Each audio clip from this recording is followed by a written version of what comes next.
भ्रष्टाचार की कोठरी में तुम्हारी कमीज हमारी कमीज से ज्यादा साफ नहीं है। उत्तराखंड में 20 पुलिस दरोगाओं के सस्पेंशन की खबर इसी बात को पुष्ट करती है।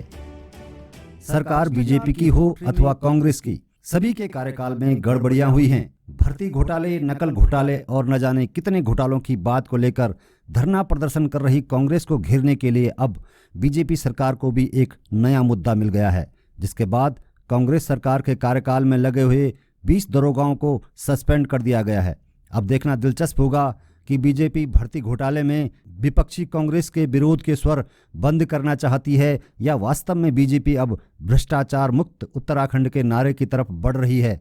यदि ऐसा है तो बीजेपी प्रदेश में मुख्य विपक्षी कांग्रेस पार्टी के सीबीआई से घोटाले की जांच कराने की मांग को स्वीकार क्यों नहीं कर लेती। आप लोग भी समय समय पर कहते हैं कि सफेद पोस्ट भी संलिप्त है। कौन है वो सफेद पोस्ट जो संलिप्त है? जब तक उनके गरिमा तक हाथ नहीं पहुंचेगा तो कैसे आप नकल को रोक पाएंगे? इसलिए इसकी सीबीआई जांच होनी चाहिए। सीबीआई जांच होगी तो मैं समझता हूँ कि इसमें अंकुश लग पाएगा। सही निर्णय ले नहीं पा रही।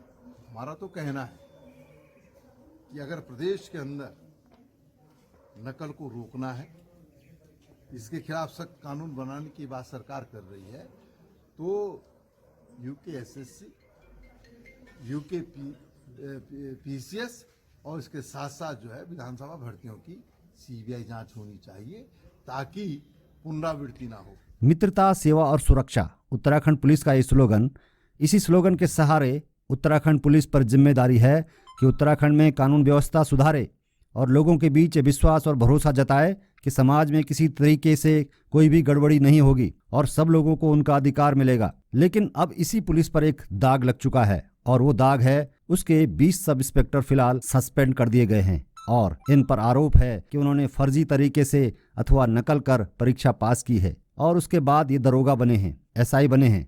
अब जब इन 20 सब इंस्पेक्टर को हटाया गया है, सवाल ये है कि आखिर ये गड़बड़ी 7 साल बाद ही क्यों उजागर हुई है। जिन सब इंस्पेक्टर को सस्पेंड किया गया है उनकी भर्ती 2015 और 16 की है।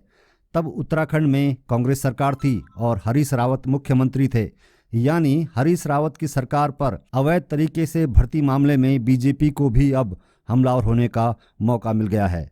उस दरमियान भर्ती के दौरान किस तरह से गड़बड़ियां हुई और सब इंस्पेक्टर अगर सस्पेंड हुए हैं तो क्या ये सिर्फ यही फर्जी हुए थे या इनके अलावा भी कई और लोग हैं जो परीक्षा में गलत तरीके से पास हुए अथवा नकल करके पास हुए। ये सवाल अभी भी बरकरार है। लेकिन सवाल सिर्फ पुलिस भर्ती का नहीं है, सवाल उत्तराखंड में हर भर्ती प्रक्रिया का है। इसलिए सवाल कांग्रेस भी उठा रही है और सीबीआई जांच की मांग कर रही है।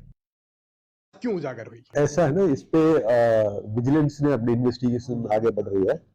तो विजिलेंस की तरफ से जिसमें भी इन्वेस्टिगेशन में जिसको भी अपना संदिग्ध पाया जा रहा है, करीब 20 लोग हैं।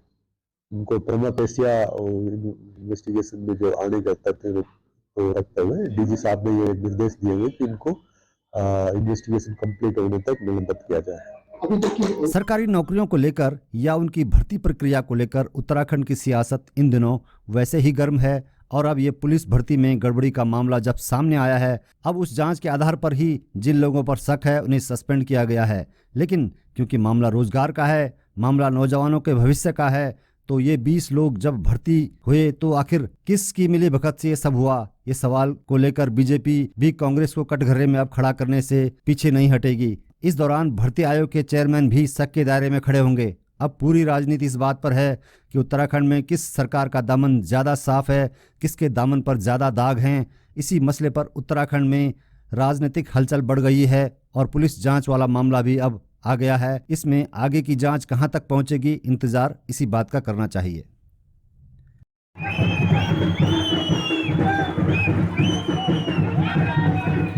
ये माघ मेले